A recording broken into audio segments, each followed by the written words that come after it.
네, 안녕하세요. 석영파파입니다. 자, 저희가 유튜브를 시작하게 됐어요. 저희 서집달이라는 그 네이버 카페를, 부동산 정보를 교류하는 이 네이버 카페를 만든 지도 어느덧 1년이 좀 더 지났는데, 내년 2021년이 되기 전에 유튜브를 한번 해보자 라는 생각을 갖고 유튜브를 만들게 됐습니다. 자, 저희가 유튜브를 만든 그 계기는 사실은 저희가 매번 올리는 칼럼이 있잖아요.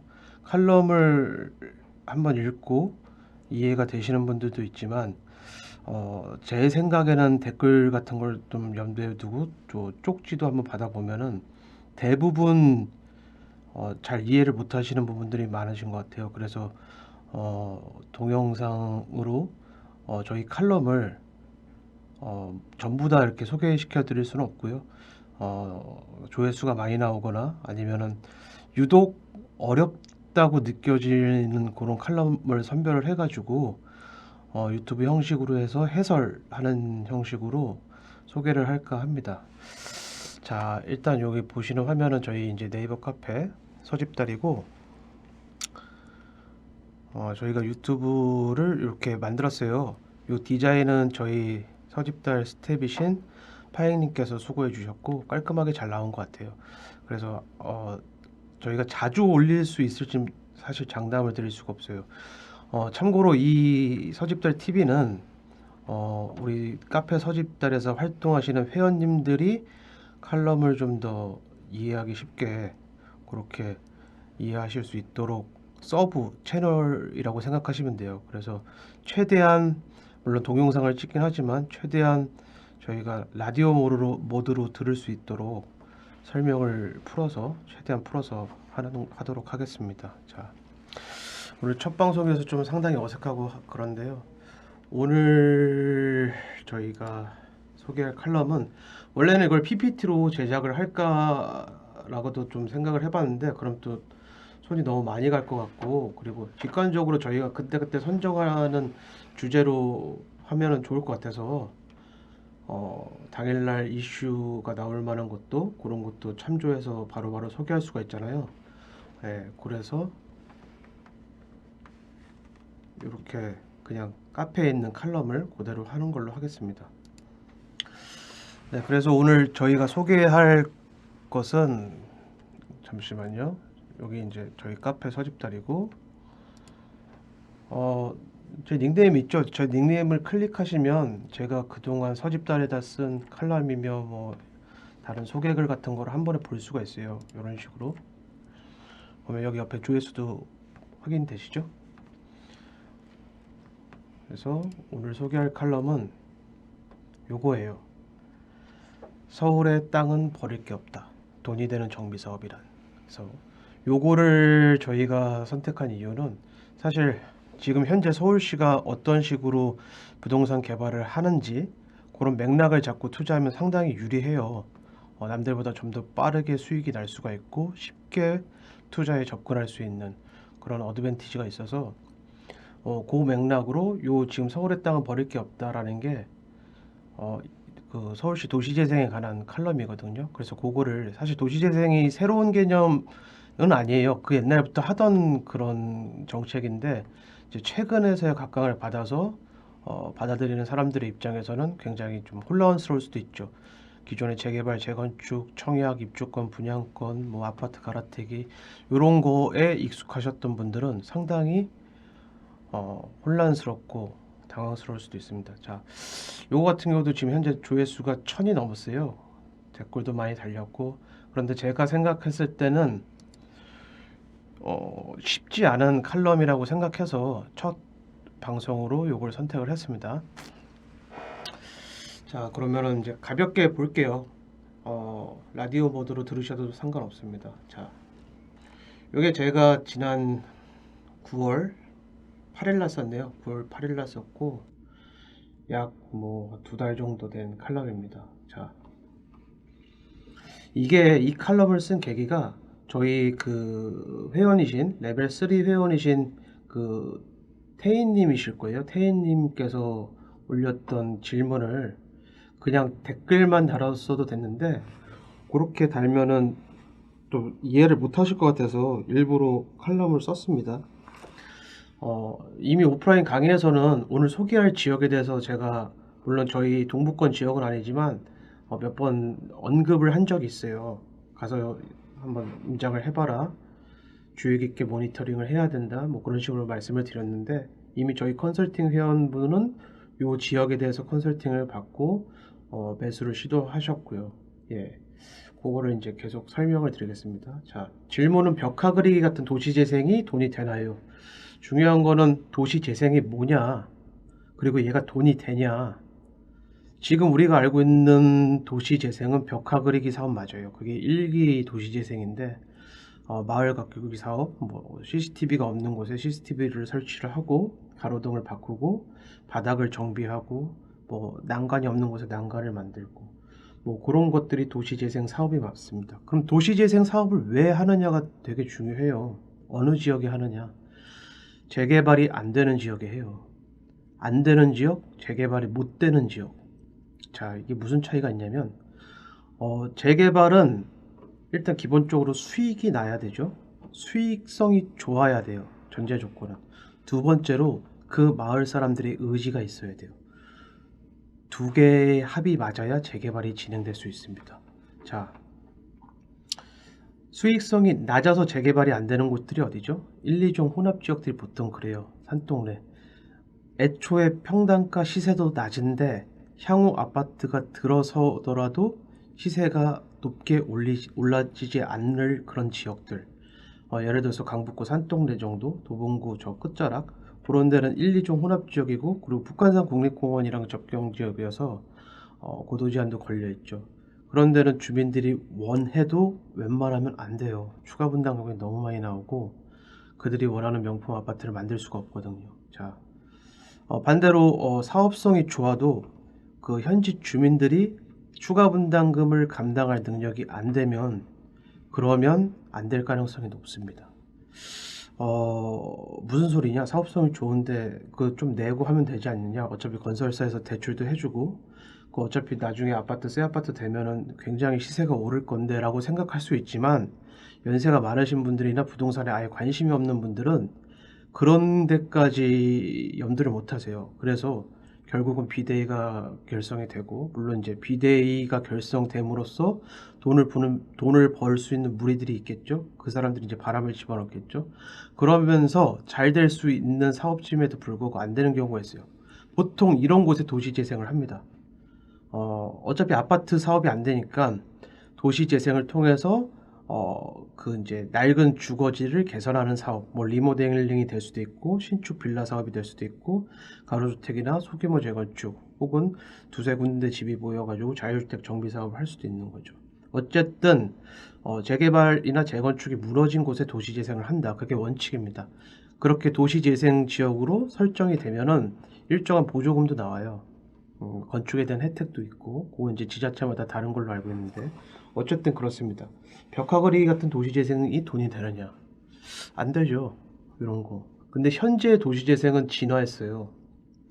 현재 도시재생은 다른 방식으로 돈을 벌 수가 있습니다. 제가 생각했을 때, 이거 서집다를 만들고 지난 1년간, 1년 좀 넘는 시간 동안 이쪽 지역을 분석하면서 느낀 점은, 저도 사실 도시재생이라는 방식이 굉장히 생소한 방식이고, 그래서 이 서집다를 만들면서 저도 같이 공부를 하면서 임장도 하고, 그렇게 되면서 알게 된 사실은 상당히 단기간에 시세가 빠르게 오른다. 그런데 지금 현재 재개발 재건축 지역처럼 과도한 규제도 없다. 그게 이제 제가 내린 결론이었습니다. 자, 여기 보시면 어디에 투자를 해야 돼? 서울시 2030 플랜의 핵심은 균형이라고 나와 있는데 이걸 알아야 돼요. 서울시가 왜 이런 방향으로 가는지를 알아야 돼요. 그래야 남들이 알지 못하는 기회를 선점할 수 있습니다. 자, 요거 같은 경우는 저희 서집달에 그 카페 공지 쪽에 제가 올려놨을 거예요. 이 칼럼을 보라고. 반드시 봐야 되는 칼럼이고, 2030 서울시 2030 계획은 어느 곳을 건들고 싶어 하는지 혹은 어느 곳을 제한하고 싶어 하는지가 어느 정도 힌트가 나와 있고, 그 힌트에 맞게 공부를 하신 다음에 반드시 임장을 가셔야 돼요. 임장을 가셔서 정말 개발 계획대로 개발이 진행이 되는지, 만약에 진행이 된다면 뭔가 제한 요소가 없는지, 빠르게 진행이 될 수 있는지 그런 것들을 파악해 보시는 게 임장의 팁입니다. 그냥 가서 산보하고 오시는 게 아니라 그걸 파악하고 오셔야 돼요. 자, 보시면은 어쨌든 2030 계획의 핵심은 강남과 강북 간의 균형이에요. 균형. 일자리 균형, 그리고 부동산 시세의 균형. 제가 뭐 다른 칼럼에서도 소개를 드렸고 강의 때도 소개를 드리는 건데, 이걸 전문을 한번 읽어보시면 좋을 것 같아요. 시간이 나시면 굉장히 많긴 해요, 양이. 근데 전문을 읽어보시면 결국은 결론은 이거예요. 강북과 강남 간의 시세를 잡아야 돼요. 예전에 전전전전전 서울시장들도 전부 다 이걸 시도를 했는데 단 한 명도 성공을 못했죠. 부동산을 잡으려고, 시세를 잡으려고, 강남과 강북 간의 균형을 잡으려고 했는데 그 누구도 성공 못했어요. 그래서 이건 어쩌면 불가능한 계획일 수도 있는데, 어쨌거나 저쨌거나 이거는 요대로 서울시는 이 방향대로 개발을 한다. 그게 중요하죠. 그래서 우리는 그거를 미리 알고 선점을 해야 된다. 그게 결론입니다. 아파트 대 아파트로 강남과 강북이 붙으면 이길 수가 없어요. 2종 주거지역 대 2종 주거지역, 3종 주거지역 대 3종 주거지역으로 붙으면은 절대 승산이 없습니다. 그럼 뭘로 붙어야 되죠? 강남 아파트가 비싸죠? 그럼 그 아파트를 잡을 수 있는 땅의 시세를 올려야 돼요. 창동역의 상업지구가 많이 늘어난 것처럼 강북에, 오로지 강북에만 있는 준공업지역이 비싸진 땅이, 인위적으로 어쨌든 서울시가 용적률을 끌어올려줘서 비싸진 땅이 됐는데, 그런 식으로 시세를 인위적으로 끌어올려주는 작업을 했어요. 지금 하고도 있고. 그러면서 계속 시세가 오르고 있습니다. 자, 점점 내려가면서 설명을 드릴게요. 요거 같은 경우는 합정 전략정비구역인데, 뭐 상수역 뭐 그 정도, 그런 동네. 여기 지금 카페거리가 생기고 있죠. 사실은 요 상수역 쪽에 한강변 그 저층 주거지대가 있는데, 낡은 주택들이 많아요. 여기 보시는 바와 같이. 그래서 어떻게 보면 재개발이 기대될 수도 있어요. 아까 제가 말씀드렸죠. 재개발이 두 가지 요소에 의해서 안 된다. 그런데 하나 더 추가를 하자면, 상권이 강한 지역과, 그리고 예전엔 아니었는데 점점 더 비싼 월세를 받을 수 있는 지역들, 그런 데는 특별히 안 됩니다. 그런 데가 어디가 있죠? 한성대역 입구에 있는 그 카페 거리들이 그렇죠. 예, 나폴리앙 제과점 그쪽 도시재생 지역에서 파생된 그 건너편 카페 거리, 성북 1구역과 성북 3구역으로 불리는 곳, 그런 데가 비슷해요. 성수동 카페 거리도 그렇고, 여기 오늘 설명드리고자 하는 요 상수역 합정 전략 정비, 옛날 합정 전략 정비 구역도 마찬가지입니다. 결국은 도시재생, 요게 이제 최근에 진일보한 도시재생의 형태고, 죽었던 상권을, 죽었던 주택가를 활기 넘치게 살려낸다. 그게 바로 도시재생입니다. 어떻게 해요? 외지인들을 끌어들이는 거예요. 그런 유인을 할 수 있는 요소들을 많이 만드는 거죠. 볼거리를 만들어주고, 먹을거리를 만들어주고, 그러한 스토리를 입혀주는 그런 작업이 바로 결국은 도시재생입니다. 서울시가 추구하는 도시재생이죠. 자, 대표적인 사례가 많죠. 연남동도 있고, 익선동도 있고, 삼청동도 있고, 그리고 성수동도 있고, 여기 상수역 카페 골목도 마찬가지입니다. 한남동도 그렇고요. 한남동 같은 경우는 지금 그러고 있죠. 서울에서 유일하게 한강변이 보이는 카페 거리, 뭐 그런 식으로 얘기를 하고 있고, 그 한남동 2가 될 곳이 바로 옆 동네인 성동구 금호동이 될 거예요. 금리단길이라고 해서 금난시장 주변으로 해가지고 신구무 역세권까지 가는 그 길목, 그게 이제 성동구에서 카페거리로 지정을 해서 스토리를 입혀가지고 그렇게 만들 예정입니다. 그럼 이제 시세가 많이 오르겠죠. 자, 전략정비구역은 다 아시겠지만 세 군데 정도 있어요. 압구정 전략정비구역, 성수 전략정비구역, 합정 전략정비구역이 있는데, 현재는 이제 압구정이랑 합정은 무너졌고 그나마 남아있는 게 성수 전략정비구역이죠. 자, 어쨌든 재개발의 형태예요. 예, 재개발의 형태고, 한강 르네상스를 꿈꾸던 서울시였죠. 50층까지 올려가지고 멋진 홍콩과 같은 그런 도시를 만들겠다라고 표방을 했습니다. 근데 저희 강의를 듣거나 민장반에 오시거나 아니면 저의 예전 칼럼을 꾸준히 보신 분들은 이게 좀 힘들 거라는 걸 아실 거예요. 이게 제가 주장하는 게 아니라 그냥 서울시가 그럴 의지예요. 서울시가 지금 내놓고 있는 공문들이나 계획들을 보면은, 도시계획들을 보면은 실제로 안 되고 있고, 최근에도 보면은 계속 종상향을 반려하고 있죠. 광진구 워커힐 아파트 같은 경우 저희 카페에도 그 서울시 그 자료를 올려놨는데, 종상향이 안 된다, 종상향을 해주지 않겠다, 뭐 그런 식의 발표를 했습니다. 적어도 현 정권에서는 안 될 거예요. 나중에 될 수도 있지만. 자, 재개발 재건축보다 더 매력적일 수 있는 도시재생 사업. 자, 그러면은 볼게요. 어쨌든 여기는 입지적으로 한강변이잖아요. 마포 같은 경우 그 합정 상수역 그쪽, 어쨌든 입지적으로 한강변이고, 한강변 지역에서 똑같이 도시재생 사업으로 성공한 그 사례를 우리는 연구를 좀 해봐야 돼요. 그게 바로 옆 동네 성동구 성수동입니다. 이게 약간 평행이론 비슷하게 되어 있는데, 성동구 성수동의 스토리를 좀 알아야 됩니다.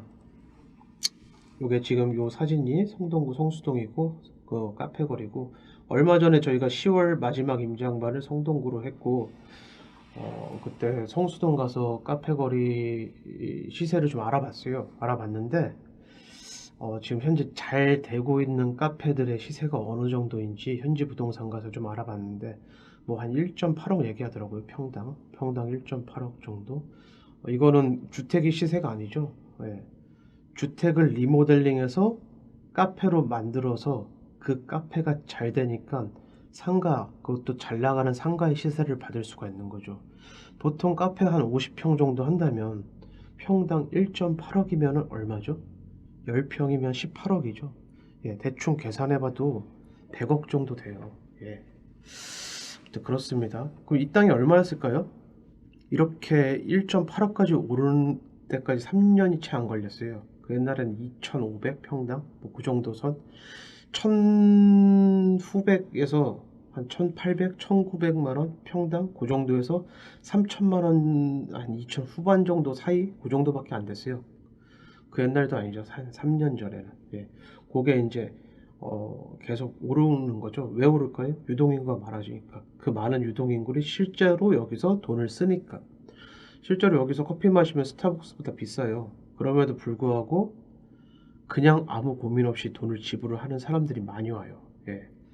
혹자는 여기가 성수동이고 한강변이고 강남 접근성이 좋아져서, 강남 접근성이 좋으니까 이렇게 비싼 게 아니냐고 말씀들을 하시지만, 옛날에 여기 카센터 많고 공장들 많을 때도, 그때도 강남이랑 가까운 건 변함이 없었죠. 그런데 그때 비싸지 않았어요. 3평당 3천이 넘는 땅이 없었다고요.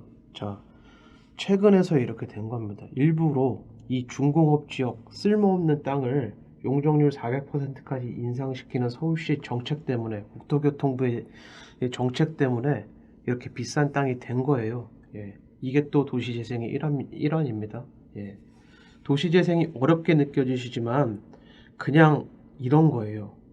낡은 주거지 쓸모없는 땅을, 재개발이 해제된 곳, 재개발을 할 수 없는 땅을 좋은 땅, 비싼 땅으로 인위적으로 만드는 겁니다. 그게 서울시 2030 계획의 큰 그림이에요. 보통 그 서울시 2030 계획을 다 그 전문을 읽어보시면 느끼는 게 있으실 거예요. 어느 정도 이제 부동산 지식을 갖고 있는 분들은 확실히 느끼실 거예요. 아, 서울시가 낙후된 지역 위주로 밀어주고 있구나. 그럼 서울에서 낙후된 지역이 어디지? 동부권이에요, 동부권. 서울 동부권. 예. 서울 동부권 위주로 거의 밀어주고 있고, 제가 하루 이틀 이내 그 서집달에다가 성동구 관련 그 임장반 총평 칼럼 올릴 건데, 거기에 좀 더 자세하게 설명을 드리겠습니다. 자, 어쨌든 중공업지역 활성화 사업이에요. 성수동 도시재생 사업은. 그럼 우리 결국 얼마를 벌었는지를 잘 봐야 되겠죠. 시세를 봐야 됩니다. 시세. 자, 2017년, 2018년, 2019년 3년치 시세를 좀 볼게요. 일부러 한 가로구역에 있는 그 주택들의 시세를 가져왔어요. 입지가 비슷해야 어쨌든 비교가 잘 될 테니까요. 용도 지역은 볼 필요도 없습니다. 용적률 400%까지 올릴 수 있는 중공업 지역이고, 제가 한 중공업 지역 그 특강을 들으셨거나 카페 내 서집달 카페 내 중공업 지역 칼럼을 보시면은 좀 더 도움이 되실 겁니다. 자, 그리고 단독주택입니다. 2017년 1월 달에 거래된 게 평당 3,800 정도에 거래가 됐어요. 그리고 지금 2017년에는 평당 3,800 정도에 거래가 됐지만 사실은 그 전에는 엄청 쌌죠. 엄청 싸고 거의 16년, 15년 말 그때부터 좀 급격하게 오르는 경향이 있고요. 그리고 2019년에는 평당 4,700으로 올랐죠. 똑같이 중공업 지역입니다. 예, 약 1,000만 원 정도 올랐습니다. 그리고 2020년 6월에는 약 6천만 원이 됐죠. 똑같이 용도는 중공업 지역. 자, 계속 오르고 있어요. 시세가. 사실 이거 주택이어서 요 정도밖에 안 오르는 거지. 이게 만약에 이 단독주택을 매수해서 리모델링 해가지고 상가주택으로 변형된 거면은 훨씬 더 오름폭이 클 거예요. 예, 실제로. 자, 제가 항상 그 강의 때나 뭐 칼럼 때 말씀드리면은 카페 거리나 혹은 상권이 확장될 곳에 뭔가 상가주택을 만들 수 있는 그런 입지를 먼저 선점하면 좋겠지만 그런 데는 비싸다. 비싸기 때문에 그 이면에 이종주거 지역에 좀 더 저렴한 주택을 매수하시는 게 어쩌면 유리할 수도 있다. 예. 요런 맥락입니다. 예. 어쨌든 요 단독주택이잖아요. 요 저희가 제가 지금 보여드리는 요 단독주택들이 사실은 골목 안쪽에 있는 상가주택이 되게 어려운 입지에 있는 것들이에요. 그럼에도 불구하고 1년에 평당 1,000만 원씩 계속 꾸준히 오르고 있잖아요. 이거는 결국은 이 동네의 카페나 이런 것들이 상권이 활성화되면 그 배후지의 주택들도 자연스럽게 지가가 상승한다. 예, 그겁니다. 예. 어쨌든 지금 현재 성수동은 이러고 있어요. 그래서 성수동은 서울시 도시재생 사업 덕분에 상권이 활성화되었고 국토교통부와 서울시가 중공업지역 활성화 방안을 만들어 주었기 때문에 가능했던 결과입니다. 자, 이거 사실은 정치적이고 정책적인 사업이에요. 이거와 대조돼서 서울시 중공업지역 개발 건과 대조해서 그 근처에 성수 전략정비구역 1, 2, 3, 4구역이 있잖아요. 굉장히 좀 지금 현재 어떻게 뭐라고 좀 표현하기가 좀 힘들 정도로 다른 분위기예요. 전혀 180도 다른 분위기고 같은 성수동이지만 한쪽은 잘 되고 있고 한쪽은 지금 지지부진하고 있습니다. 이렇게 설명드리면 이해가 빠를 수도 있어요. 성수동 준공업 지역은 그 옛날 박원순 시장이 처음 됐을 때부터 염두하고 개발하려고 염두했던 사업지이며 성수 전략정비구역은 오세훈 전 시장의 사업지이죠. 예, 아무튼 그렇습니다. 성수 전략정비구역이 좀 지지부진한 이유는 결국 경강규정 때문에 그래요. 서울시 경강규정. 제가 그 한강변은 사실 2종이 원칙이에요. 2종도 2종 7층이 원칙이고 아무튼 그렇습니다. 그런 세부적인 건 좀 칼럼에 소개하는 걸로 하겠습니다. 자, 요거 그냥 한번 읽어보세요. 결국 이제 썩은 공장지대가 썩은 공장지대일 때에도 강남은 가까웠으니까요 라고 했는데 아까 제가 설명드렸죠.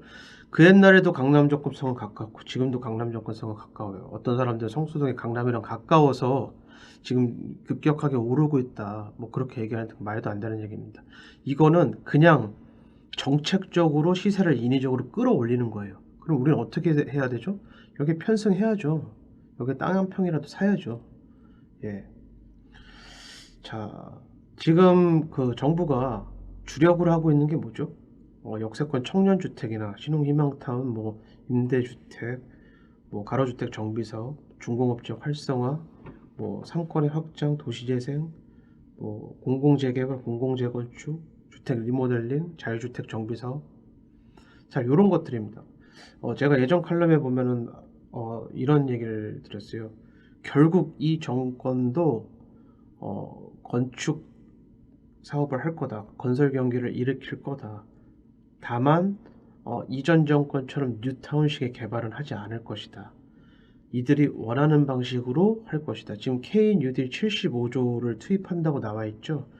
그 중에 50조 정도가 부동산으로 흘러들어올 가능성이 높아요. 예. 그러면 어디로 들어올까요? 지금 현 정권이 추진하고 있는 사업지 들어오겠죠. 가로주택 정비 사업이나 뭐 가로주택 정비 사업도 사실은 수익률이 안 나오는 곳들 있잖아요. 그런데 좀 보조도 해주고 계속 역세권 청년주택 지을 땅들을 매입하고 중공업 지역도 계속 개발을 하고 이런 식으로 이런 곳에 이제 계속 어, 예산이 투입될 것으로 보이고 우리는 그러면 이렇게 지어질 곳들 가로주택이 될 만한 곳들 상권이 확장될 만한 곳들 역세권 청년주택이 들어설 만한 그런 입지를 예상해서 미리 매수하면 좋겠죠. 공부하시면 충분히 이런 것들을 알 수가 있습니다. 자, 이런 건 좀 읽어보시면 돼요. 어쨌든 기존 재개발 재건축보다는 굉장히 파격적인 혜택을 보이고 있고 어, LH나 SH에서 주도하는 몇몇 사업지들을 보면은 그들이 이제 사업성 분석한 걸 보면은 건축 규제가 좀 완화가 되고 높이 제한도 좀 없애주고 용적률을 좀 더 상향해주고 예 그런 특혜가 있다는 거를 군데군데 볼 수가 있어요. 특혜보다는 혜택. 아무튼 그래서 그리고 이제 속도도 굉장히 빠르죠. 어, 각종 인허가들을 면제를 해주고 있고 그리고 뭐 건축 심의나 뭐 환경 영향 평가, 교통 영향 평가 이런 걸 이제 통합적으로 한 번에 되고 뭐 사업 시행 인가나 관리 처분 인가를 동시에 진행하거나 뭐 그렇습니다. 안전 진단 당연히 없고요. 예. 그런 것들의 혜택이 좀 있죠. 예, 보면은. 그래서 결국은 서울의 땅은 버릴 게 없다는 이유 해가지고 여기 이제 면목 불임 연립인데 여기 저희가 개인적으로 저희 팀에서 재건축 사업성 분석을 했을 때 굉장히 안 나왔어요. 예, 정말 이건 답이 없다. 추가 분담은 엄청 많이 내야 한다. 하지만 여기 보죠. 서울시 통합 심의 완료라고 굉장히 빠르게 속도 있게 사업이 진행되고 있습니다. 이런 걸 봤을 때 결국은 저희가 느끼는 거는 예산 사업이지 않을까. 어떻게 보면은 행정권을 통해서 약간 부족한 사업성을 보완을 해주는 게 아닐까. 그런 합리적인 의심을 해봅니다. 자, 그러면 우리는 어떻게 해야 돼요? 여기 편승을 해야 돼요. 이거 뭐 가로주택이나 소규모 재건축, 역세권 청년주택을 욕할 게 아니라 현명한 투자자라면 유연하게 사고하세요. 유연하게 행동하시면 됩니다. 이 될 만한 곳들을 선점하시면 돼요. 예. 비록 작은 규모의 사업지이지만 결국은 빨라요. 빠르다 보니 시세가 오르는 속도도 상당히 빠르죠. 그 말은 뭐예요? 현금 회수가 굉장히 빠르다는 거예요. 어쨌든 결론은 빠르다. 자, 성수동 같은 경우 도시재생으로 평당 1억이 되다. 이거 같은 경우는 예전에 저희가 조사했던 시세고 최근에 이제 임장반 10월 달 그 성수동 임장반 갔을 때 알아냈던 시세는 평당 1.8억이었습니다. 평당 1.8억. 대단하죠. 예. 결국은 주택을 내가 주택값으로 매수를 했는데 결국은 상가의 시세를 받게 되는 거죠. 예. 성수동 카페거리 시작 이 스토리를 좀 아시나요? 자, 원래는 그 서울숲을 개장을 하고 이제 사람들을 불러 모으고 거기서 사람들 뭐 가족들 연인들끼리 즐길 거리를 먼저 세팅을 했어요. 근데 성수동에는 사실 카센터만 있는 게 아니라 수제화 거리도 있잖아요. 성수동 수제화 거리 거기에 스토리를 입혔습니다. 자, 한강도 보고 서울숲도 거닐고 수제화 거리에서 볼거리를 만족을 하고 그러고 나서 결국은 이제 먹을거리를 세팅을 한 거죠. 카페거리, 음식점, 파스타집, 연인과 함께 갈 수 있는 그런 곳들을 세팅해서 스토리를 만든 거예요. 그걸 스토리를 어떻게 만들었느냐? 어느 순간 다큐멘터리 3일이나 이런 이제 매체에 등장을 합니다. 성수동 카페거리. 지하를 리모델링해서 소공연을 하고 거기서 스테이크를 먹고 와인바를 만들고 카페에서 커피를 마시고 그게 SNS를 타고 퍼지게 되고 사람들이 점점 몰리게 되고 근데 서울시는 자신감이 있었어요. 이미 그 예전부터 성공한 사례 모델들이 있거든요. 경춘선 숲길만의 그 공릉동 경춘선 숲길 카페거리가 거기가 첫 번째가 아니죠. 사실은 연남동 쪽에 거기가 원조이기도 하고 그리고 그 이전엔 삼청동에서 서울시는 또 성공을 했고 그런 모델들을 그래서 이 성수동 카페거리를 만들 때쯤에는 굉장히 연륜이 있는 그런 거였죠. 사실 서울시는. 그래서 어쨌든 성공을 했습니다. 지금은 어마어마하게 성장을 한 1.8억이니까요. 평당 1.8억. 더 오를 거예요. 여기 같은 경우는. 자, 투자자라면 당연히 도시계획을 알아야 한다. 호재는 선동이 아니다. 서울시 계획이란 정석을 따르자. 호재는 선동이 아니다. 매우 중요하죠. 자, 어떤 뭐 단톡방이나 어떤 카페나 어떤 블로거나 어떤 유튜버가 선동하는 경우가 있어요. 주식처럼 부동산도 어디가 좋으니 어디가 아직 저평가되어 있으니 들어가야 한다. 결국 오를 것이다. 무조건 사야 된다. 재건축 된다. 뭐 그런 식으로 선동을 하는데 오르지 말아야 할 입지들도 오르고 있어요. 그럼 그 풍선들이 꺼지는 시점도 오겠죠. 내가 정말 투자의 고수고 투자의 신이어서 그 전에 빠져나올 자신이 있으면 이런 거 투자해도 단기 투자처럼 상당히 좋은데 일반인들은 굉장히 하기 힘든 방식이에요. 우리는 그냥 정부가 밀어주는 곳, 지자체가 밀어주는 곳을 그냥 선점하면서 따라가면 가장 좋아요. 예.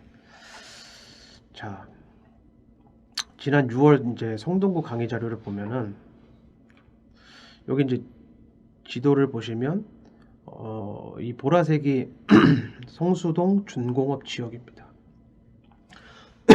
성수동 준공업 지역이고 요 아래쪽이 한강 그리고 요 한강과 준공업 지역 사이에 있는 게 성수 전략 정비 구역이에요. 왼쪽엔 서울 수비구. 재생사업 추진을 통해서 산업 종사자를 위한 환경을 개선하겠다. 여기서 재생사업은 도시재생사업이죠. 자, 서울숲과 건대 입구를 연결할 수 있는 특화거리를 조성하겠다. 이거예요. 그래서 요 특화거리, 하얀색 화살표 특화거리를 계속 조성을 하겠다. 그리고 우선 정비구역은 다양한 재생 방식을 적용하여 산업 생태계가 유지 및 활성화될 수 있도록 유도하겠다. 예, 여기가 이제 우선 정비구역이 파란색 점점점 되어 있는 거. 결국은 뭐예요? 계속 투자하고 개발하겠다는 거예요. 지금 현재는 최초에는 성수동 그 수제화 골목 위주로 카페 거리가 형성이 되어 있는데 서울시는 이걸 더 확장할 예정입니다. 자, 여기 서울숲과 가까운 성수동 카페 거리가 처음에 성장을 했고, 근데 사실은 2호선 뚝섬역과 성수역까지 거리가 좀 있죠. 그리고 여기 뚝섬 유수지 이쪽과도 좀 가까운 쪽으로 카페 거리를 만들고 싶어요. 지금은 이쪽 땅이 비싸고 이쪽 땅 위주로 개발이 되고 지식산업센터들도 이쪽으로 대거 몰려 있지만 지금 이제 앞으로는 이 뚝섬역과 성수역 보이시죠? 요 북쪽으로 요쪽 그리고 요쪽으로 될 겁니다. 결국은 그래서 이쪽으로 계속 확장이 될 거예요. 카페 거리가 요 위쪽으로. 그러다가 결국은 이쪽 가면은 송정동이라고 있거든요. 그쪽으로까지 도시재생구역이 확장이 될 예정이에요. 자, 성수 전략정비구역 같은 경우는 이거는 제가 따로 칼럼에 올리거나 아니면 오프라인 강의 때 말씀을 드리겠습니다. 자, 어쨌든 요 칼럼 읽어보시면은 그냥 아세요. 그냥 보시면 여기 성수전략정비 서울시 생활권계획인데 서울시 생활권계획 그 내용들을 보면은 주구장창 성수동 중공업지역 박원순 시장의 성수동 중공업 지역만 얘기가 되어 있고 계획만 있고 요 밑에 50층까지 지을 수 있는 성수 전략정비구역 지금 이제 35층까지밖에 못 짓게 되었죠. 여기에 대한 설명은 딱 여기에 딸랑입니다. 자, 성수 전략정비구역 공공기여를 통한 수변 공공용지를 확보한다. 지금도 35층까지로 제한이 걸려서 그것도 임대를 30% 넣어야 35층까지 지을 수 있는 그렇게 하향 조정된 땅인데 공공용지를 또 걷어들이겠대요. 그래서 어쨌든 지금 사업성이 상당히 점점 가면 갈수록 안 좋아지고 있습니다. 예. 그리고 제가 아까 말씀드렸던 송정동, 여기가 송정동인데 중랑천 변으로 있는 송정동. 여기 이제 여기도 성동구 송정동이에요. 예. 요 옆은 광진구고요. 광진구 군자동, 뭐 화양동 이러는데 어쨌든 송정동 일대에도 노후단독 및 다세대 밀집 지역의 주민 참여형 도시재생 활성화 사업 등을 추진하겠다. 지금 현재 여기는 재개발이 무너지고 나서 도시재생 사업 예산을 받아서 집집마다 리모델링을 하고 있고 어쨌든 길 하나 건너면 성수동이잖아요. 여기에 2만여 개의 그 IT 일자리가 어쨌든 생길 예정이고 그렇게 되면은 일자리가 많으면 여기 있는 이제 1인 가구, 20, 30대 1인 가구 근로자들이 먹고 마시고 잘 때가 필요하죠. 그거 세팅하는 게 송정동일 것 같아요. 그래서 여기 지금 송정동은 도시재생 사업의 일환으로 계속 주택 리모델링 사업을 계속 하고 있어요. 가보시면은 꼭 임장을 가보세요. 어, 일반 단독주택을 리모델링해서 원룸 형태로 그렇게 만들고 있습니다.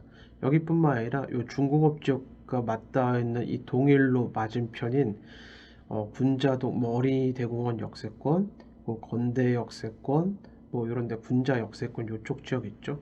여기도 마찬가지입니다. 여기 광진구 같은 경우는 수요가 있어요. 세종대도 있고 건국대학교도 있고 그런 수요들 때문에 1인 가구 주거지 사업을 하기엔 꽤 좋죠. 자, 요게 이제 송정동이에요. 지금 이렇게 신축화가 되고 있습니다. 계속. 그리고 요게 이제 송정동 메인 거리인데 이 메인 거리 쪽으로는 상가를 세팅을 해야 되죠. 그래서 계속 1층에는 상가를 집어넣어야 되고 이런 게 있고 요게 이제 성수 전략 정비 구역에 대한 얘기인데 사실상 제동 뭐 35층 수용 임대 30%를 충족하더라도 최대 35층까지만 가능하다. 예. 아무튼 그렇습니다. 여기 좀 투자해라 마라라고 제가 말씀을 드릴 수가 없어요. 예. 요거는 이제 한번 읽어보시면 되고, 예.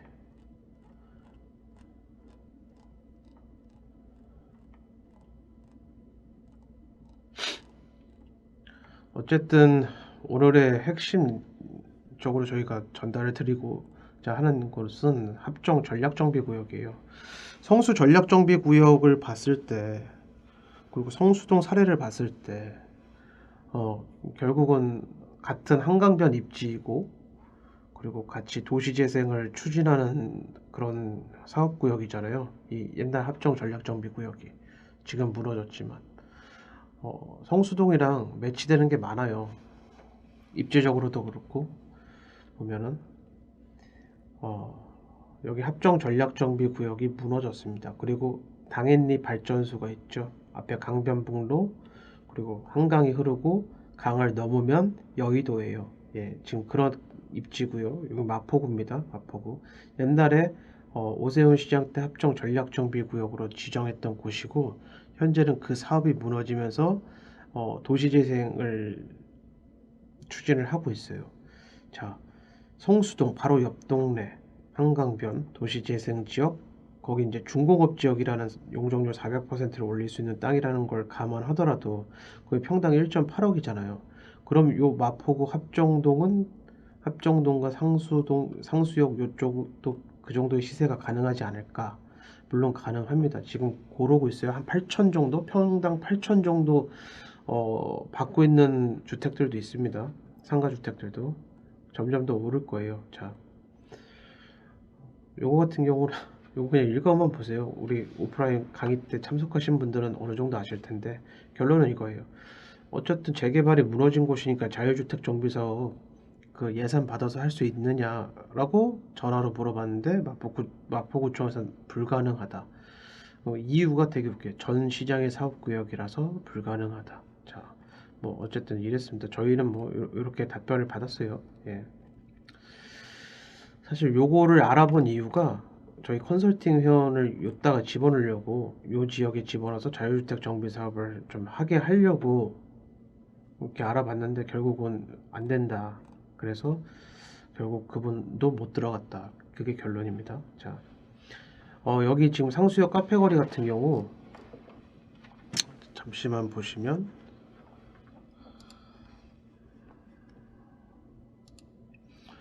지도를 잠깐 보면은 여기 보이시나요? 여기 상수역 카페 거리. 지금 여기 위에 있어요. 상수역에서 위쪽에 있어요. 위쪽. 한강 쪽이 아니라. 그러니까 생각보다 그러니까 한강 접근성이 그렇게 좋진 않아요. 물론 먼 거리는 아닌데 그렇게 좋진 않아요. 보면은. 그러면 서울시에서는 지금 어떤 계획이냐? 여기가 당인리 발전소예요. 그 유명한 당인리 발전소고 여기를 서울숲 규모까지인지는 모르겠는데 어쨌든 계획상으로는 서울숲 규모로 공원을 조성을 하려고 해요. 이거 완전 평행이론 아닌가요? 성수동이랑 지금 거의 완성이 다 된 걸로 알고 있어요. 여기 당인리 발전소 공사를 책임지신 분의 남편께서, 그러니까 우리 회원 중에 여기 당인리 공사를 책임지신 분이 남편으로 계신 분이 있어서 여기 정보를 좀 알게 됐습니다. 어쨌든 당인리 발전소는 결국 거의 다 완성이 됐고 서울시 그 생활권 계획을 봤을 때 지금 현재 굉장히 비싼 상수동 카페 거리, 여기는 이제 위쪽은 홍대 클럽 거리예요. 거기 밑에 상수동 카페 거리, 굉장히 비싼 땅이죠. 굉장히 비싼 땅입니다. 여기가 지금 싼 게 평당 8천하고 막 그럴 거예요. 그런 곳인데 결국은 여기 당연히 숲과 상수역과 카페 거리 너무 멀잖아요. 그래서 요 사이로 결국은 상권이 확장되지 않을까. 성수동도 그랬어요.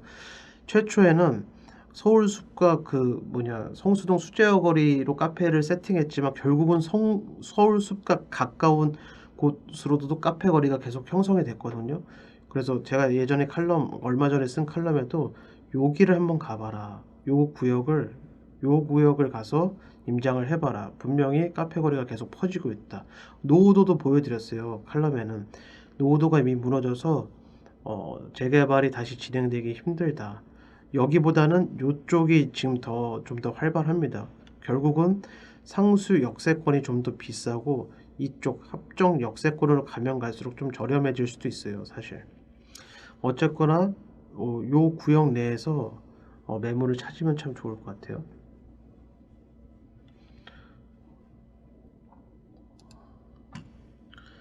그래서 아무튼 그렇습니다. 지금 요 굉장히 유명한 라면집이에요. 상수역.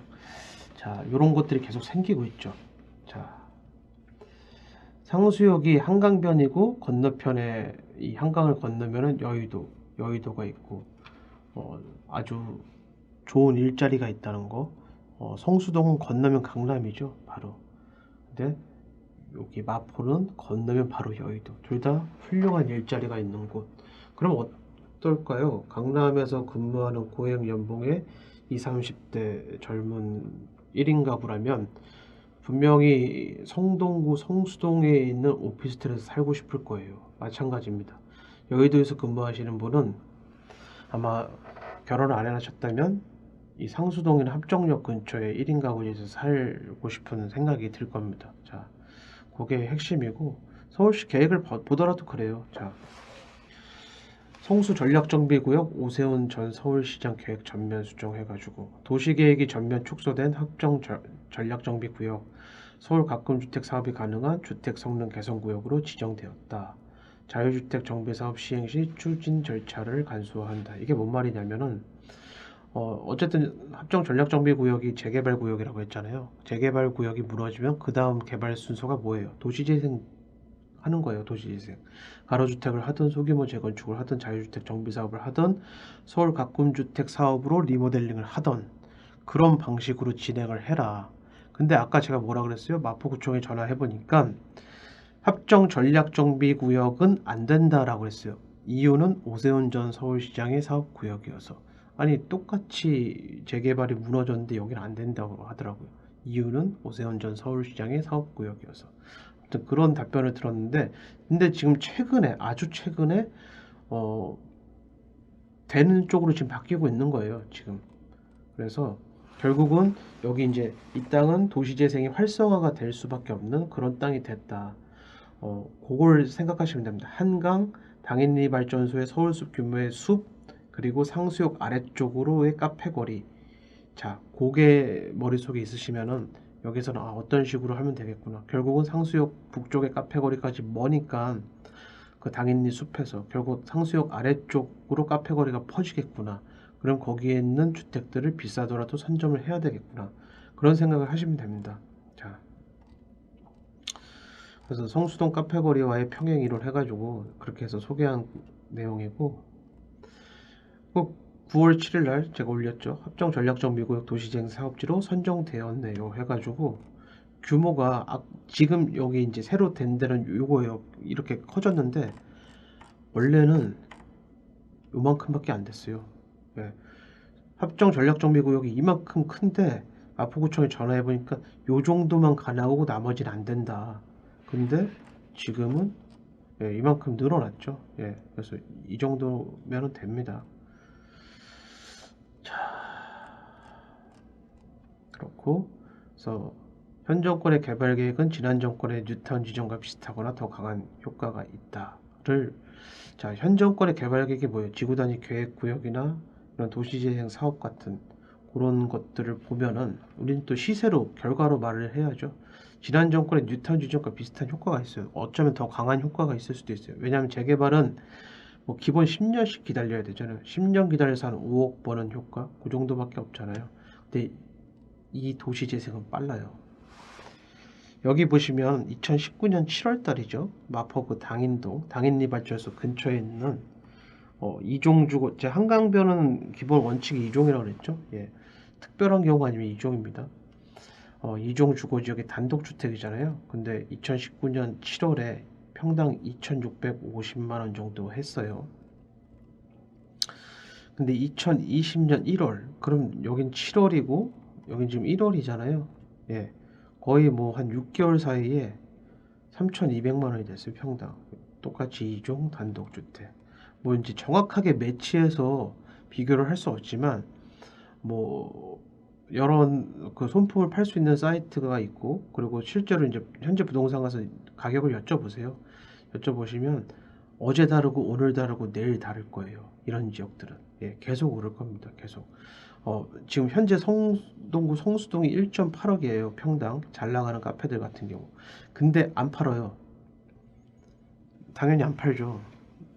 돈을 많이 벌 수 있고 앞으로도 더 벌 수 있는 곳인데 특별한 경우가 아니면 안 팔겠죠. 평당 3, 4억을 달라고 해도 이상하지 않을 거예요.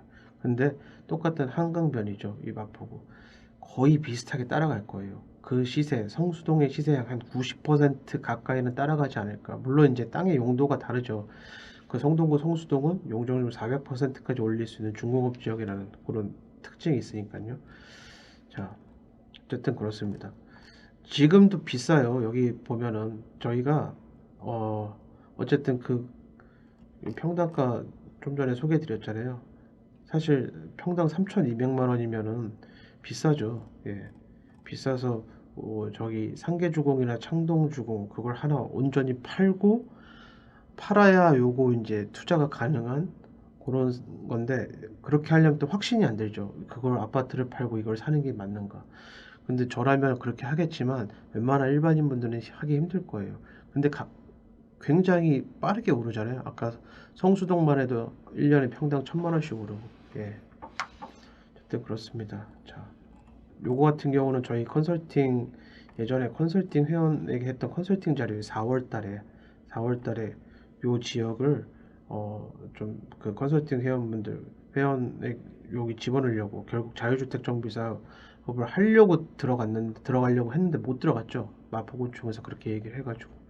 그래서 그 컨설팅 자료입니다. 예, 요 전문 같은 경우는 설비탈 카페 들어오셔서 보시면 되고요. 지금 현재 당인리 발전소가 이렇고 기존의 상수동 카페거리가 여긴데 발전소와 그 카페거리, 기존 카페거리까지 너무 멀다. 결국은 이 위쪽으로 상권이 확장될 것인데, 즉 이 위쪽으로 카페거리가 확장이 될 것인데, 좋은 점은 합정 전략정비 구역이 무너지고 나서 최근에 도시재생지역으로 이렇게 설정이 돼서 여기 이제 보조금 같은 게 나올 가능성이 상당히 높아졌죠. 예. 여긴 비싸도 사야 돼요. 더 오르니까. 이게 바로 저평가예요. 싼 게 저평가가 아니라 이런 게 저평가죠, 사실. 예. 이런 식으로 이제 카페가 리모델링 되고 있고, 요거 같은 경우는 기존엔 그냥 주택이잖아요. 주택. 사람이 그냥 거주하는 주택이었는데 이렇게 카페가 입점됨으로써 결국은 이제 상가의 시세를 받을 수 있게 되는 거예요. 이런 거 같은 경우. 왜 주택이었던 데를 리모델링을 하기 시작했죠? 처음에? 서울시가 이거 권장했어요. 왜 권장했죠? 주택은 월세가 싸잖아요. 월세가 싸고 보증금도 얼마 안 하고. 그러니 20, 30대 청년들에게 권장한 거예요. 여기 들어가서 장사해라. 여기 들어가서 장사해라. 어차피 보증금이랑 월세가 싸다. 그렇게 해서 점점 이런 식으로 들어갔는데 결국 들어가서 장사가 잘 되고 사람이 모이니 월세가 계속 수익이 늘죠. 여기 입점하신 분들 수익이 늘다 보니 월세도 자연스럽게 오르고 월세가 오르면 시세도 올라요. 이 건물의 시세도. 그러면서 자연스럽게 그렇게 된 거예요. 예. 당연리 발전소 얘기인데 결국은 여기 당연리 발전소 관련해서는 서울시 계획들을 좀 찾아보면은 계획이 상당히 빵빵해요. 주변에 홍대라는 걸 또 홍대가 있잖아요. 여기 홍익대학교, 홍대, 당연리 발전소, 한강. 요거를 이제 스토리를 엮기가 상당히 좋죠. 예술이나 문화나 이런 걸로 엮을 가능성이 높습니다. 예. 어쨌든 시세가 많이 오를 거예요. 성수동 못지않게. 지금 위쪽으로 카페 저기 기존의 카페 거리와 클럽 거리는 이미 노후도가 다 무너졌어요. 파란색이 점점 많죠. 근데 아래쪽은 아직 좀 덜해요. 위쪽에 비해서. 그렇지만 점점점 신축이 많고 지금 현재로서도 노후도 70% 요건을 충족하지 못해서 재개발이 안 될 가능성이 상당히 높고요. 요 아래쪽이 당연리 발전소입니다.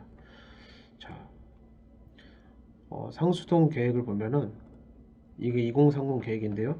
관광 인프라 확충을 통한 관광 산업을 육성하겠다.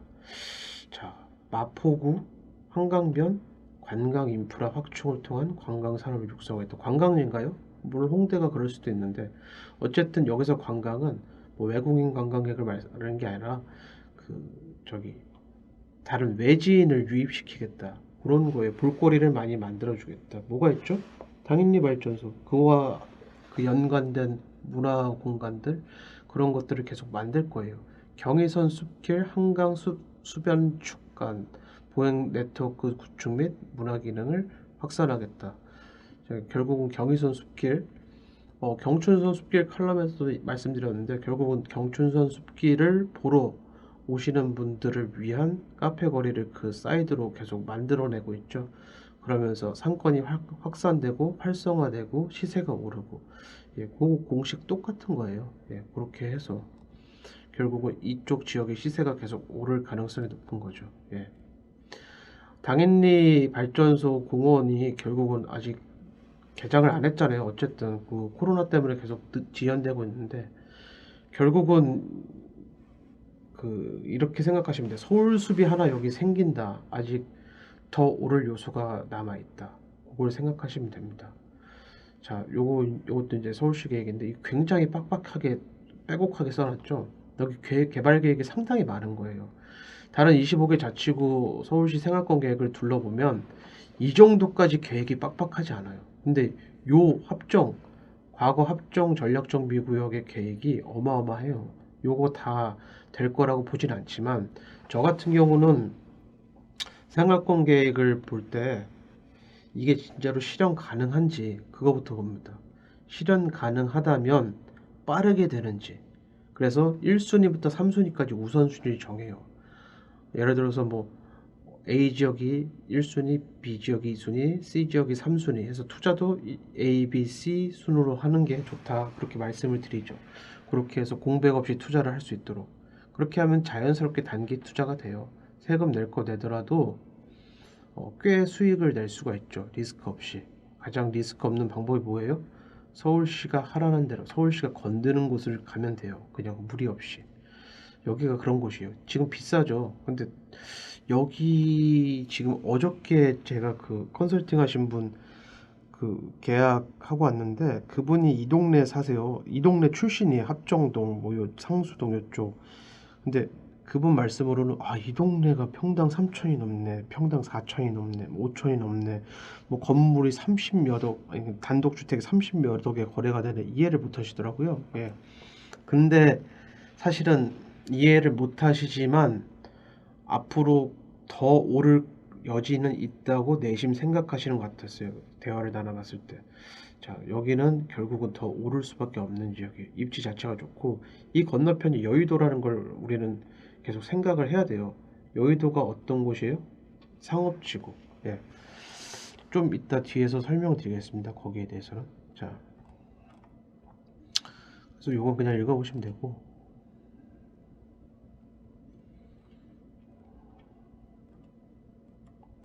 그래서 당연히 발전소에 대한 플랜이 이렇게 되어 있고, 그리고 이제 길 건너편이 영등포구 여의도동이고, 여의도동은 엄청난 상업지구죠. 한강변, 같은 한강변이지만 높이 제한이 없어요. 높이 제한이 없는 여의도. 자, 마포의 배우지죠. 여의도 일자리, 그리고 그 길 건너편 마포는 주거지. 그 홍콩 사태로 인해서 사실 그 금융으로 유명한 홍콩, 근데 그 홍콩 사태로 인해서 다른 외국계 금융회사들이, 아이고, 죄송합니다. 자, 홍콩 사태로 인해서 다른 외국계 금융회사들이 불안해하고 있죠. 예. 그 틈을 타서 여의도를 국제적인 금융 허브로 만들려고 하는 계획이 있는 것 같아요. 서울시가. 예전에 박원순 시장 돌아가시기 전에 이걸 얼핏 어디선가 제가 들었나 봤나 아무튼 그랬어요. 그 상업지구 어쨌든 여기 제가 써놨네. 원래는 1000%인데 법정 그 서울시 법정 상업지구 800이죠. 근데 그 완화해가지고 1000%? 이거 지금 1000%를 하는 데가 공사를 하고 있는 데가 있어요. 저희 청량리 역세권 같은 데 보면은. 근데 이거를 초숲 슈퍼 상업지구로 만들어서 한 1500% 용적률을 올릴 거다라는 얘기를 어디선가 들었나 봤나 아무튼 제가 기억이 잘 가물가물해서 안 나는데 그 오래전에 아무튼 본 것 같아요. 들은 거였나? 아무튼 그런데 이게 가능성이 있어요. 최소한 1000%는 올라갈 거예요. 최근에 여의도 가보신 적 있나요? 굉장히 높은 건물이 많다는 거 느끼실 텐데 어, 거기만 유일하게 건설 경기가 매우 활발한 것 같아요. 여의도만. 예. 같은 한강권인데 다른 데는 지금 고도가 묶이고 있고 광진구 광장동 아파트들, 뭐 잠실변 아파트들, 성수 전략정비구역도 그렇고 압구정 현대도 그렇고 뭐 좀 다 고도가 어쨌든 종상향이 힘든 상태인데도 불구하고 서울시가 찍어서 개발하는 곳은 이제 굉장히 높게 지을 수 있다. 그게 핵심입니다. 어쨌든 많은 수요, 많은 일자리가 있는 여의도 맞은편이 마포라는 게 핵심이고요. 보시면은 이 마포의 아니 저기 뭐냐 여의도의 상업지구, 여의도의 상업지구고 여기서 이제 건너가면은 이게 영등포 중공업 지역이죠. 그래서 여기서부터는 또 계획이 굉장히 빵빵해요. 그래서 제가 물레동이나 뭐 이런데 당산동, 물레동 이쪽을 계속 강의 중에도 말씀을 드리고 있고 강의 때 제가 말씀드렸죠. 여의도 시범 아파트나 뭐 그런 거. 예. 다 이유가 있었어요. 예. 이런 계획들이 밑바탕이 되어 있기 때문에 저기 물레동 중공업 지역 남성 아파트도 괜찮고 뭐 그런 것들 그 주변에 꼭 아파트가 아니더라도 이런 중공업 지역 도시재생 지역에 공장이나 나대지나 뭐 단독주택이나 이런 걸 매수하면은 사실 명의에도 포함이 안 되고 좋죠. 저희가 중공업 지역에 대한 설명을 지난 서집달 2019년 6월에 만들었으니까 거의 2019년 가을 정도에 계속 설명을 드렸어요. 칼럼으로도 드렸고 강의 중간중간에 드렸고 올해 초에는 그 중공업 지역 특강도 했고 예, 이제야 좀 시세가 오르고 빛을 보는 것 같아서 참 기쁘긴 하는데 좋은 땅이에요. 그 전에는 좋지 않은 땅이었는데 어쨌든 뭐 별로 좋지 않은 시설이었죠. 공장 근처였으니까. 준주거 지역이랑 다를 바가 없는데 준공업 지역을 좀 더 추천드린 이유는 준주거 지역은 다른 사람들이 많이 알고 있잖아요. 좋다는 땅이라는 걸. 그러니까 비싸요. 근데 준공업 지역은 똑같은 용적률임에도 불구하고 비싸지가 않다고요. 사람들에게 알려지지 않아서. 근데 지금 이제 많이 알려졌죠. TV에도 나오고 뭐. 그래서 근데 아직도 괜찮습니다. 중공업 지역 같은 경우. 예. 그래서 결론은 이거예요. 어쨌든 이 여의도가 특정개발진흥지구로 되어가지고 고밀도 개발을 유도하겠다. 지금 서울시가 쓴 거예요. 제가 쓴 게 아니라 서울시가 고밀도 개발을 유도하겠다. 정확히 말씀드리면 박원순 시장이 생각이었겠죠. 요 생활권 계획이. 어쨌든 지금 이대로 계속 진행이 될 것 같아요.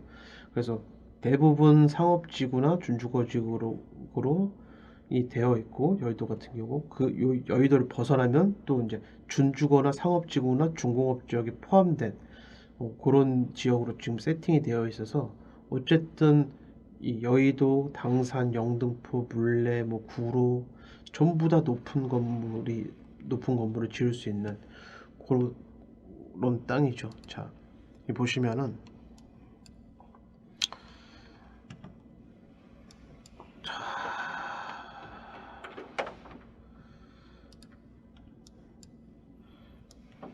여기가 어쨌든 지금 이제 엄청난 땅이죠. 특정개발진흥지구라고 되어 있죠. 대부분 상업지역이고. 그래서 건너면 이제 영등포, 뭐 당산, 이 보라색은 다 중공업 지역입니다. 용적률 400%까지 올릴 수 있고, 양천구도 결국 중공업 지역이 포함되어 있고, 물레동, 뭐 구로, 여기 뭐 가산, 뭐 금천구, 뭐 다 중공업 지역이죠. 예, 특히 이제 금천구 쪽은 공공기지가 철수했고 엄청나게 높은 아파트들을 지을 수 있는 땅이 됐고, 예, 꼭 그래서 임장을 한번 꼭 가보셔야 돼요. 서울시 개발계획은 투자의 원칙이자 교과서이다. 꼭 생활권 계획을 보세요. 예. 생활권 계획대로 그대로 안 되는 것도 많아요. 저희가 전부 다 검증을 하진 않았지만, 그래도 웬만큼 동북권의 웬만한 지역은 골목골목 다 다녀봤거든요. 진짜로 하고 있는지, 얘네들이 진짜 말만 한 건지 아니면 진짜로 하고 있는지. 중랑구 망우상봉동 가보세요. 예, 거기 진짜 하고 있어요. 하고 있고, 그런데 똑같은 생활권 계획이지만 신내동 쪽을 가보세요. 거긴 지지부진해요. 예. 뭘 언젠간 하겠죠. 언젠간 할 거예요. 할 건데 우선순위가 중요해요. 투자자는 언젠가 할 거라는 미래 가치를 믿고 거기서 버틴다? 그건 좀 아닌 것 같아요. 그래서 좀 현명하고 센스 있게 생각하시고 행동을 하셔야 돼요. 자, 과거 구닥다리 투자 공식은 4년간 있고 유연하게 대처하자. 왜 4년간 있냐? 요거에 대해서 또 여쭤보신 분이 있어요. 임장관 오셔서 그랬나? 아니, 총선 얼마 전에 끝났잖아요. 그 사람들 다시 선거하려면 4년 있어야 되니까. 어쨌든 4년간은 지금 현재 바뀐 트렌드대로 투자를 해야 된다. 모르면 물어보세요. 괜히 아는 척하면 결국 본인만 손해입니다. 이거는 모르면서 옛날 방식 계속 주장하고, 뭐 어디 아파트가 좋네, 청약을 얼로 가서 뭐 3기 신도시 청약을 집어넣어야 되네, 뭐 입주권 투자를 해야 되네, 그런 사람들 되게 답답해요. 제가 봤을 때 왜 이렇게 어렵고 힘든 길로 가는지 모르겠어요. 예. 그러니까 이러지 마시고 쉽고 빠르게 돈을 벌 수 있는 방법이 있어요. 제가 늘 얘기하잖아요. 현재 서울시장과 국토부 장관이 하라는 방식, 그 사람들이 밀고 있는 곳에 그냥 사뿐히 손가락 얹으면 된다. 예. 그러면 쉽게 돈 번다. 옛날에 그랬잖아요. 2008년도 경제 위기 오고, 이명박 전 대통령이 이제 뭐 뉴타운 사업하고 뭐 그럴 때를 생각해 보세요. 예. 그때 경제 위기, 경제 공황 때 그걸 이제 대처하기 위해서 결국 건설 경기를 했고 4대강 사업도 했고, 근데 그건 이제 토목공사니까 제껴두더라도 뭐 뉴타운 사업 같은 했을 때 다들 그랬잖아요. 말도 안 된다. 동대문구에 평당 1600으로 분양받는 그게 그 땅이 아닌데, 이런 땅에 무슨 평당 1600짜리 아파트가 어디 있냐. 그렇게 했는데 그때 용기 있게 선점하신 분들 지금 돈 되게 많이 버셨죠. 왜 본 거예요? 정부가 밀어주는데 투자했으니까. 그 옛날 상계동 택지개발지구 개발할 때 누가 거기 뭐 웬만한 사람들은 투자를 못했을 거예요. 왜냐면 다 논밭이었고, 전두환 씨가 그때 예전에 택지개발지구 사업했을 때. 근데 그때 용감하게 투자하신 분들은 돈 많이 벌었겠죠. 장영자 씨를 비롯해서. 예. 어쨌든 좋거나 싫거나 권력에 대항하면 안 돼요. 제가 봤을 때. 예. 그냥 쉽게 보세요. 쉽게. 규제 없고 지원해주고 빠르고 수익도 확실한 투자처가 어디인지 항상 공부하세요. 제가 항상 칼럼에도 얘기하고, 이런 것들 계속 임장반이나 오프라인 강의 때 계속 공개를 하잖아요. 자, 참고로 저희를 통해서 뭔가 좀 컨설팅이든 뭐 쪽지 상담이든 뭐 강의 때 상담이든 임장바 때 상담이든 아무튼 저를 통해서 어떻게 어드바이스를 받고 매물을 사신 분들 수익률이 괜찮아요. 예, 저희 제휴부동산에 오시면은 그 수익률에 대한 공개하고 있거든요. 그래서 가셔가지고 아니 석영파파가 찍어준대, 석영파파가 얘기해준대, 여기가 좋다고 얘기하는데 뭐 산 사람들이 있다는데 그 사람들 수익률이 괜찮냐 한번 물어보세요. 예, 괜찮습니다. 예, 어쨌든 오늘 준비한 칼럼은 여기까지고요. 댓글들이 이렇게 달려 있죠. 댓글들 달려 있고 오늘 보신 분들은 이 칼럼에 우리 서집달 칼럼에 들어오셔서 댓글을 달아주시면은 피드백이 빨라요. 예, 그러니까 댓글을 달아주셔도 되고 채팅해 주셔도 되는데 웬만하면 댓글 달아주시면은 그게 더 피드백이 빠릅니다. 예, 어쨌든 오늘 처음으로 서집달 TV를 런칭을 했고 앞으로 계속 이런 방향으로 진행이 될 거예요. 칼럼을 소개하고 칼럼 사실 해설해 드리는 거죠. 어느 정도 실력이 있는 분들은 이거 그냥 읽기만 해도 느낌 오실 건데 근데 전혀 이제 지식이 없거나 이쪽에 처음 입문하시는 이제 소위 불인이라는 분들은 굉장히 어려울 수도 있는 개념이거든요. 그냥 그래서 칼럼을 해설하는 방식으로 유튜브는 진행이 될 거고 그거 주제는 뭐 지역별이 될 수도 있고 아니면 매물별이 될 수도 있어요. 아파트가 될 수도 있고 제가 좋아하는 재개발이 될 수도 있고 뭐 재건축이 될 수도 있고 가로주택이 될 수도 있고 오늘처럼 이렇게 도시재생이 될 수도 있고 예, 뭐 중랑구가 될 수도 있고 도봉구가 될 수도 있고 아니면 경기 북부가 될 수도 있고 아니면 다른 서울 지역이 될 수도 있고요. 예, 그거는 그때그때 저희가 선정을 하겠습니다. 보통 기준은 조회수가 좋은 칼럼이나 아니면 그렇지 않더라도 어려운 칼럼들 있죠. 그런 거 위주로 선정을 하도록 하겠습니다. 자, 자, 1시간 동안 들어주시려고 수고 많으셨습니다. 감사합니다.